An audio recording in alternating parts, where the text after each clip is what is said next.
The year was 105 BCE, and the Roman Republic stood on the precipice of disaster.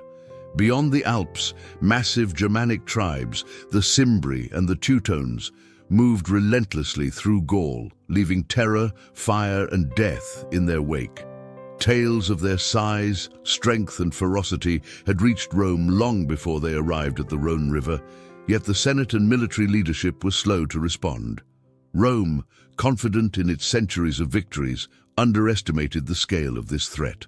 The stage was set for a catastrophe of epic proportions, a battle that would become known as the Battle of Arausio, a day of bloodshed so immense that it would eclipse every Roman defeat before the infamous catastrophe at Cannae. This was a moment where arrogance, rivalry, and poor planning would collide with the unstoppable momentum of tribes seeking survival, glory, and conquest, creating a scene of chaos that would haunt Roman memory for generations.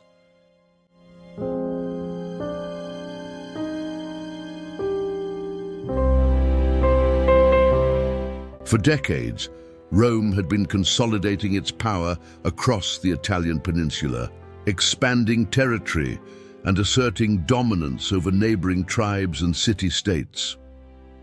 The Samnites, Gauls, and Etruscans had all felt the Republic's growing strength, yet none had represented the threat posed by the Germanic migrations. The Cimbri and Teutones were not merely raiders. They were a massive, organized force driven by survival and the desire for fertile lands. Reports of their earlier encounters in Gaul painted them as nearly unstoppable. Villages were abandoned before their arrival, settlements were burned, and any opposition crushed. The tribes were highly mobile, disciplined in their own style, and fearless in battle, unlike the Romans, whose tactics relied heavily on formation, cohesion, and discipline. The Germanic warriors thrived in chaos, using brute force, intimidation, and psychological terror as weapons as deadly as their swords and spears. Rome was walking into a trap, unaware that its own internal conflicts would compound the danger.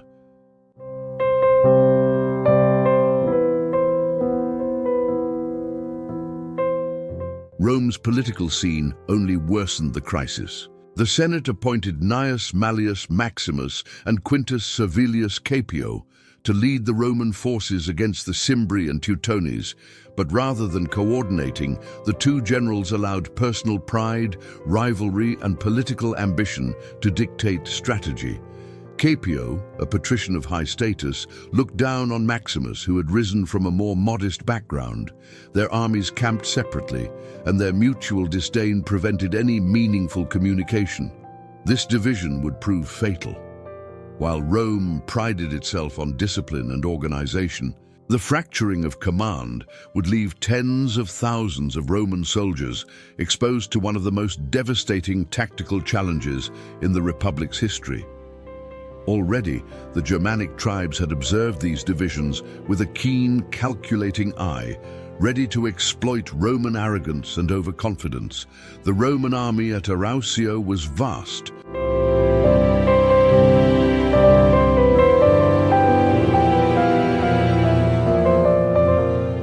but poorly coordinated. Caepio commanded roughly 25,000 men, while Maximus led 50,000. These soldiers, though trained in the legionary system, were spread across separate camps and lacked the unified strategy that could have given them an advantage. The Cimbri and Teutones, in contrast, operated as a single cohesive unit. Their sheer size and physical dominance were compounded by tactical adaptability. They understood that the Romans relied heavily on rigid formations, so the Germanic tribes employed ferocious, flexible assaults, breaking lines and attacking weak points. Psychological warfare was another tool. Their terrifying war cries, grotesque paint, and enormous shields created an aura of invincibility that unnerved even the most seasoned Roman soldiers. The stage was set. Disciplined but divided Roman forces against a united, terrifyingly powerful enemy in terrain that allowed little room for error.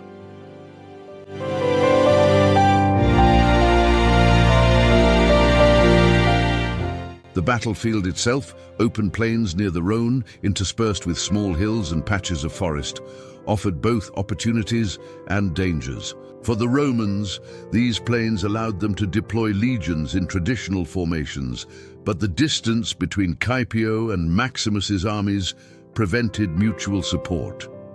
Any gap could be exploited, and the Germanic leaders had studied this meticulously.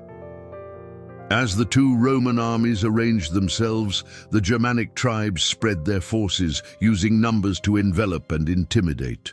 Horses pawed the earth, infantry adjusted their shields, and the air was thick with anticipation. On the eve of battle, Roman officers tried to inspire their men, but tension and uncertainty undercut confidence. Across the field, the Cimbri and Teutones moved with precision, ready to strike at exactly the right moment to maximize panic and chaos. The atmosphere was electric, heavy with the knowledge that this battle would decide the fate of tens of thousands and could alter the trajectory of the Roman Republic itself.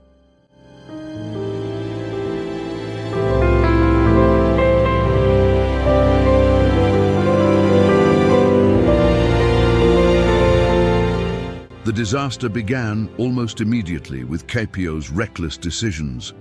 Driven by pride, ambition, and a desire to claim personal glory, he advanced his army without coordinating with Maximus.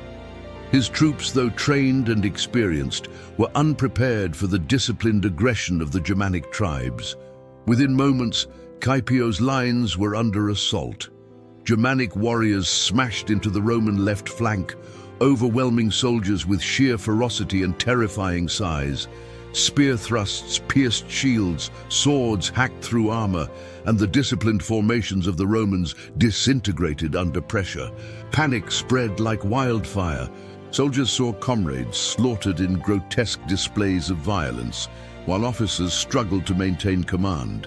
Any hope of a coordinated response was destroyed as Caepio's army crumbled, many fleeing toward Maximus's camp, inadvertently carrying terror into the Second Army's ranks.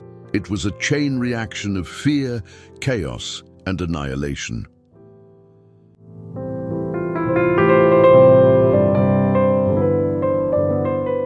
Maximus, realizing the severity of the disaster, attempted to engage his army to save Caepio's forces and stabilize the battlefield. Yet, the psychological impact of the collapse on the left was devastating. Roman discipline, normally the backbone of the legions, faltered under the panic. Soldiers hesitated to act, or simply fled in waves. The Cimbri and Teutones, sensing weakness, pressed relentlessly. Unlike Roman formations that depended on cohesion, the Germanic warriors thrived in disorder, turning the fear of the enemy into a tactical advantage. Horses, chariots, and infantry became intertwined in chaotic combat. Muddy plains, dust and blood mixed with the screams of dying men. Roman officers attempted to rally their troops with shouts and gestures, but morale was shattered. One of the largest and most organized armies in Rome, as history was being decimated before the eyes of commanders and soldiers alike.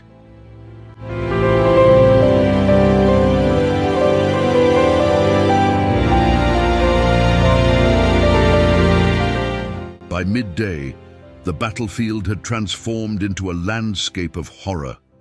Thousands of Roman soldiers were dead, trampled, or wounded. The cries of the living mingled with the silence of the dying. Estimates suggest that as many as 80,000 Romans and allies perished, making Arausio the bloodiest defeat Rome had ever endured before Cannae. Leaders like Caepio and Maximus either perished or barely escaped, leaving command in disarray. The Germanic tribes, triumphant, had exploited every weakness: poor coordination, arrogance, overconfidence, and fear.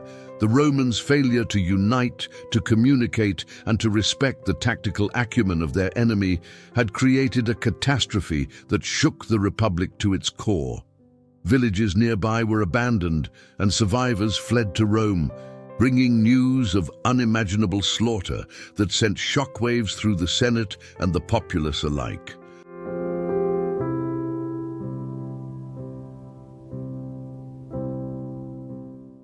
The political repercussions in Rome were immediate and severe. The Senate faced scrutiny, criticism, and panic. Citizens questioned the competence of their leadership, fearing that if Rome could lose so catastrophically, no frontier was safe. The army itself required complete restructuring, as survivors carried not only physical injuries, but deep psychological scars. Rome had always relied on the strength and discipline of its legions to project power and maintain stability, yet Arausio exposed a vulnerability that could not be ignored. Urgent reforms were discussed, and the Republic recognized that political infighting and personal pride could no longer be allowed to dictate military decisions. The catastrophic loss forced Rome to re-evaluate its approach to command, training, and battlefield strategy.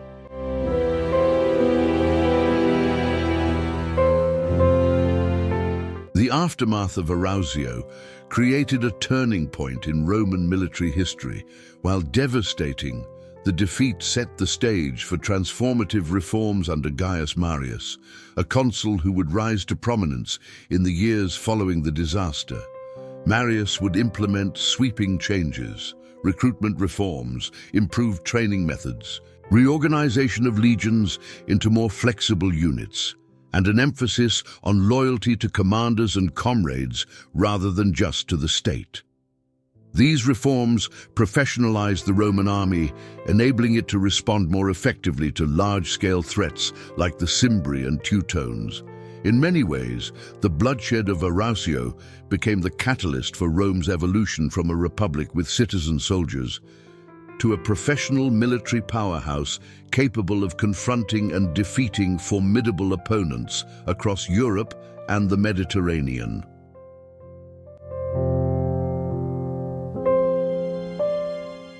The Battle of Arausio also provides a study in leadership, or the lack thereof.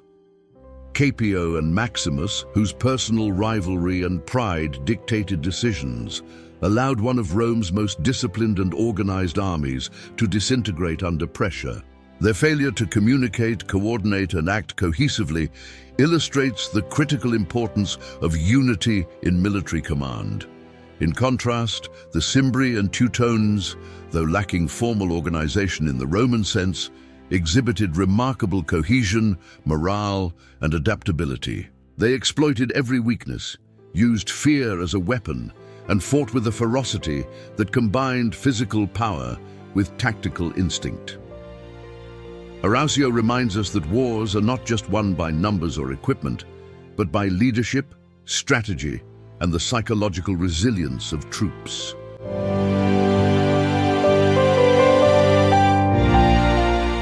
The human dimension of Arausio is staggering. Thousands of Roman soldiers, men trained for formation-based combat, died in disorganized, chaotic encounters. Families would never see their sons, fathers, and husbands again. Officers were killed or disgraced. Survivors carried the trauma forward into campaigns for years to come. The battlefield itself, once fertile farmland, became a landscape of corpses, abandoned shields, broken swords, and scorched earth. The sheer scale of death left an indelible mark on Roman collective memory. Generations of Romans would remember Arausio as a cautionary tale of hubris, division, and the dangers of underestimating one's enemy.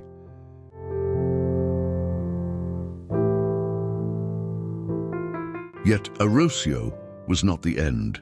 It became a lesson that forged Rome's future. The Republic recognized the need for reforms, unity, and professionalized forces. Survivors trained, learned, and prepared for the next encounters with the Cimbri and Teutones.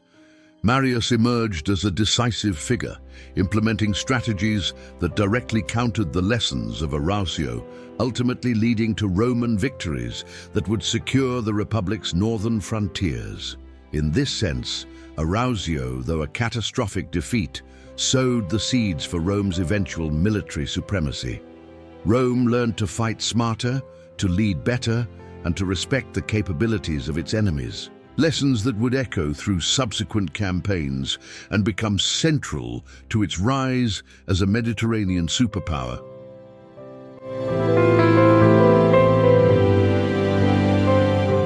The legacy of Arausio is therefore twofold. It is a testament to the devastating consequences of division, arrogance, and poor leadership, and it is also a story of adaptation, resilience, and transformation. The bloodshed at Arausio directly influenced Roman military reforms, leadership strategies, and the rise of figures like Marius, who would redefine the Republic's legions. The lessons learned here would echo in every subsequent battle, from the defeat of the Germanic tribes to the campaigns of Julius Caesar and beyond. It serves as a stark reminder that even the most disciplined and powerful armies are vulnerable if leadership fails, communication breaks down, and overconfidence blinds commanders to the realities of the battlefield.